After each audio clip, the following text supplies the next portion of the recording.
ത്രിയേക ദൈവത്തിന് സ്തുതി. ബഹുമാനപ്പെട്ട വൈദിക ശ്രേഷ്ഠരെ, കൂടി വന്നിരിക്കുന്ന സമാജാംഗങ്ങൾ ഏവരുമേ, വേഗം വരുന്നവനായ ക്രിസ്തുവിന്റെ നാമത്തിൽ നിങ്ങൾക്ക് എന്റെ സ്നേഹവന്ദനം. അല്പനേരത്തെ ചിന്തയ്ക്കായി എനിക്ക് ഇവിടെ കിട്ടിയിരിക്കുന്ന വിഷയം വിശുദ്ധ മർത്തസ് മുനിയമ്മ ഈ കാലഘട്ടത്തിൽ നൽകുന്ന മാതൃക എന്നുള്ളതാണല്ലോ. അതിനെ ആസ്പദമാക്കി ഏതാനും ചില ചിന്തകൾ ഞാൻ നിങ്ങളുമായി പങ്കുവച്ചുകൊള്ളട്ടെ. ഹെർമൻ ഹെസ്സെ എന്ന മഹാനായ എഴുത്തുകാരൻ ഇപ്രകാരം പറഞ്ഞിരിക്കുന്നു: തന്റെ മകനെ രക്തസാക്ഷിത്വത്തിന് വേണ്ടി ഒരുക്കുന്ന അമ്മ ശ്രേഷ്ഠിയായ മാതാവാണ്. ശുദ്ധിമതിയായ മർത്തസ് മുനിയമ്മയുടെ ജീവിതം സാക്ഷ്യ ജീവിതം ആഗ്രഹിക്കുന്ന ഏതൊരു വ്യക്തിക്ക് മാതൃകയാക്കാവുന്നതാണ്. 2 മുക്കാബിയരുടെ പുസ്തകം 7-ാം അധ്യായം സശ്രദ്ധം വായിച്ചു കടന്നു പോകുന്ന സൗഹൃദരായ ഏതൊരു വ്യക്തിയുടെയും കണ്ണു നനയാതിരിക്കുകയില്ല, ചുണ്ടു വിതുപ്പാതിരിക്കുകയില്ല.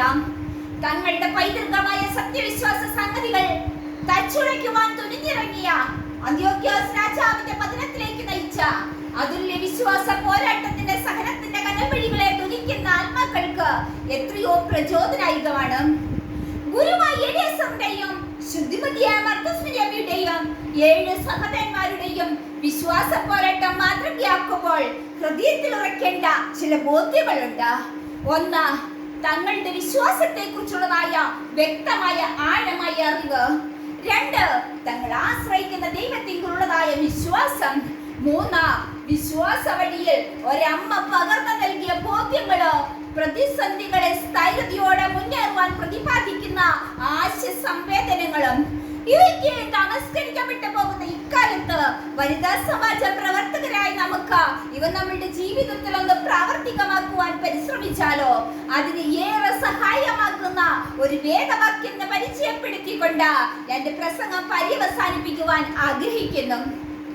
വിശുദ്ധ പത്രോസ് എഴുതിയ 2-ാം ലേഖന 1-ാം അധ്യായം 5, 6, 7, 8 വാക്യങ്ങൾ ഇപ്രകാരം പറയുന്നു: ആകയാൽ നിങ്ങൾ ഉത്സാഹപൂർവ്വ വിശ്വാസത്തോടുകൂടെ സുഹൃതമോ, സുഹൃത്തത്തോടുകൂടെ ജ്ഞാനവും, ജ്ഞാനത്തോടുകൂടെ മിതത്വമോ, മിതത്വത്തോടുകൂടെ ക്ഷമയോ, ക്ഷമയോടുകൂടെ ദൈവഭക്തിയോ, ദൈവഭക്തിയോടുകൂടെ സഹോദര പ്രീതിയും, സഹോദര പ്രീതിയോടുകൂടെ സ്നേഹവും വർദ്ധിക്കുവേൻ.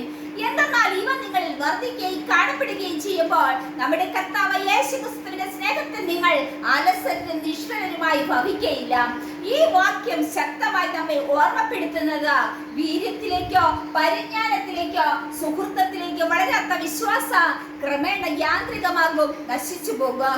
സജീവമായ വീര്യമുള്ള വിശ്വാസ പുകഴ്ചയും താഴ്ചയും നോക്കാതെ സാക്ഷ്യത്തിൽ ജീവിക്കുവാൻ നമ്മെ പഠിപ്പിക്കുന്നു. 1999 ജനുവരി മാസം 23-ാം തീയതി ഓസ്ട്രേലിയൻ മിഷണറിയായ ഗ്രഹാം സ്റ്റെയിൻസും 2 ആൺമക്കളോ ജീവനോടെ ചുട്ടരിയപ്പെട്ടത് ഇന്ത്യയിലെ ഗോത്ര സംസ്ഥാനമായ ഒറീസയിലാണ്. ഇത് ഭാരത മണ്ണിലേക്ക് കളങ്കമെങ്കിലോ ഒരു വലിയ കൊയ്ത്തിന് വേണ്ടി ഈ മണ്ണിൽ വീണ ഗോതമ്പ് മണികളാണവർ. യെശയ്യാവിന്റെ പുസ്തകം 40-ാം അധ്യായം 31-ാം വാക്യത്തിൽ ഇപ്രകാരം പറയുന്നു: എങ്കിലും യഹോവയ്ക്കായി കാത്തിരിക്കുന്നവർ ശക്തിയെ പുതുക്കോ, അവർ പ്രാവിനെ പോലെ ചിറകടിച്ചു കയറോ, അവർ തളർന്നു പോകാതെ ഓടുകയോ ക്ഷീണിച്ചു പോകാതെ നടക്കുകയും ചെയ്യോ. വിശ്വാസത്തിന്റെ നിറകുടമായ പരിശുദ്ധ അമ്മയെ കുറിച്ച് ഇപ്രകാരമാണല്ലോ നാം പാടുന്നത്: വിശ്വാസ സ്ഥിരതയതാലേ കർത്താവിന് പ്രിയങ്കരിയേ, മർത്തസ് മുനിതായേ നിന്നുടെ പ്രാർത്ഥന ശരണം. വിശ്വാസ സ്ഥിരതയതാലേ കർത്താവിന് പ്രിയങ്കരിയേ, മർത്തസ് മുനിതായേ നിന്നുടെ പ്രാർത്ഥന ശരണം. മർത്തസ് മുനിയമ്മേ നിന്നുടെ പ്രാർത്ഥന എന്നും കൊട്ടയതായി തീരണമേ ഞങ്ങൾക്കെന്നും.